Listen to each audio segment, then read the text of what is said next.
Hello everyone, this is Pathan Arslan. We are going to deal very important topic, that is PCR and MCR. तो PCR और MCR क्या होता है? PCR यानी police custody remand और MCR यानी magisterial custody remand. MCR को judicial custody भी कहा जाता है।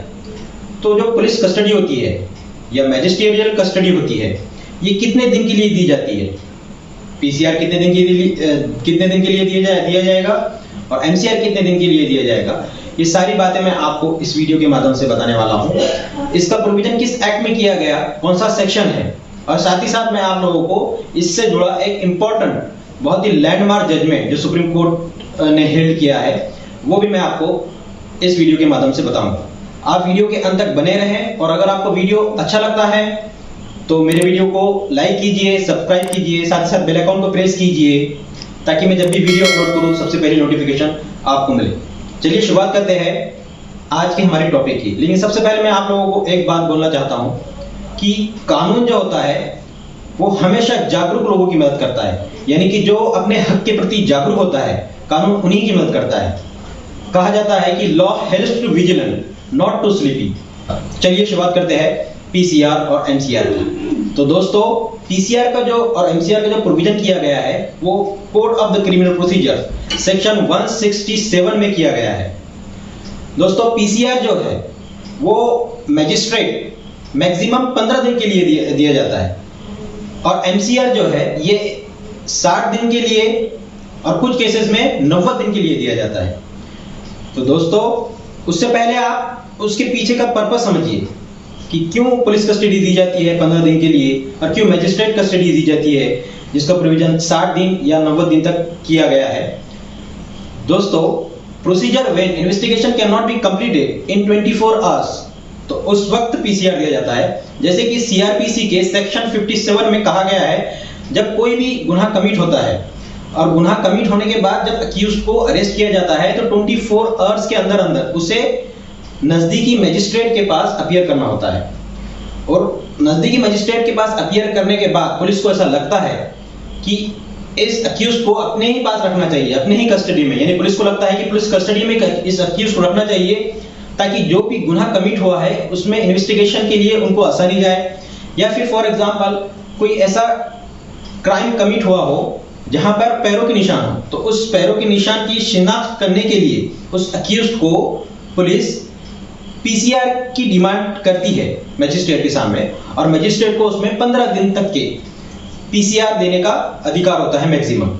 दोस्तों मैं खुद भी लॉ की प्रैक्टिस करता हूं, तो मैंने अपने प्रैक्टिस में मैं हमेशा देखता हूं कि भले ही 15 दिन का प्रोविजन किया गया हो लेकिन मैजिस्ट्रेट मैक्सिमम 2 दिन के लिए या 4 दिन के लिए PCR देते हैं।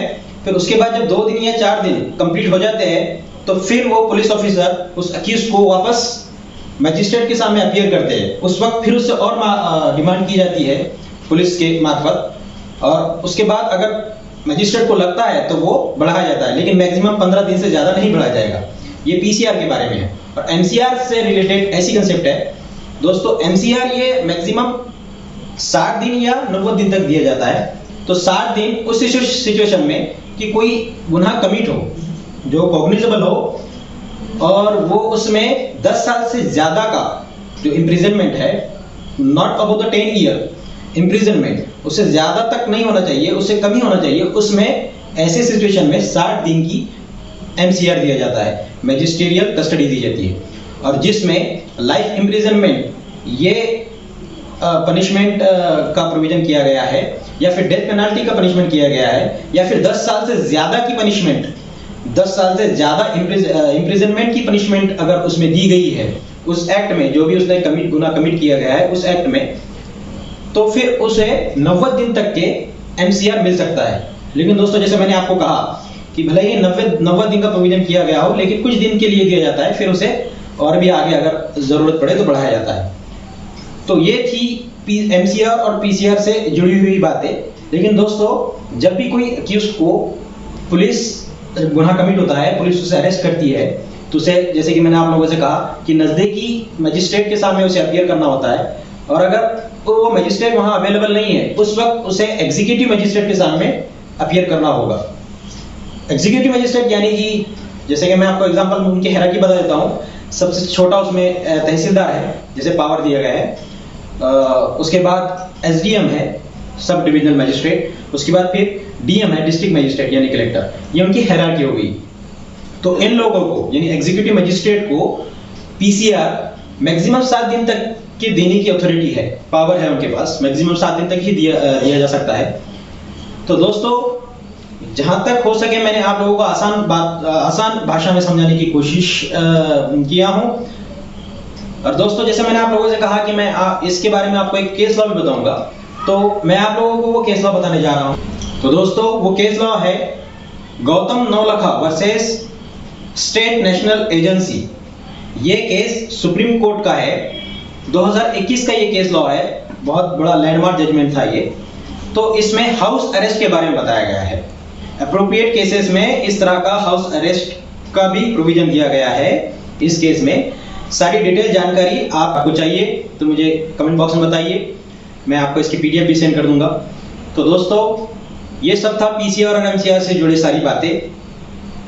दोस्तों, अगर वीडियो अच्छा लगा है तो कमेंट में जरूर बताइए, और अगर कुछ बातें बताने की रह गई होगी तो जरूर मुझे कमेंट बॉक्स में बताइए, मैं आपको जरूर उसकी आंसर देने की कोशिश करूंगा। तब तक के लिए देखते रहिए आपका अपना वकील चैनल। जय हिंद।